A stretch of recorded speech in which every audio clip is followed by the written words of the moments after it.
ভিক্ষুক রাস্তা দিয়া যায় আর জমিদারের পুত্রবধূও যায়।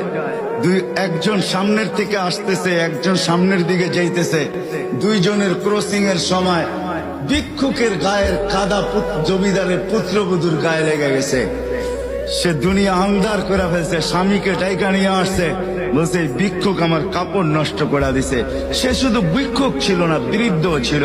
বৃদ্ধ ছিল না শুধু, জীর্ণ ছিল, শীর্ণ ছিল। শরীরে কাপড় ছিল না, ফাটা চিরা কাপড় ছিল। পায়ে জুতা ছিল না, পেটে ভাত ছিল না। জমিদারের পুত্র সইতে পারে নাই, যৌবনী শক্তি সয় কি কইরা তার স্ত্রীর গায়ে ভিক্ষুকের কাদা, বস সমগ্র শক্তিকে হাতে একত্র করে বৃদ্ধের গালে বসায়।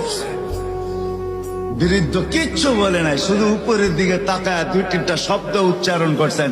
শব্দগুলা হলো ইয়া মাল্লাহ।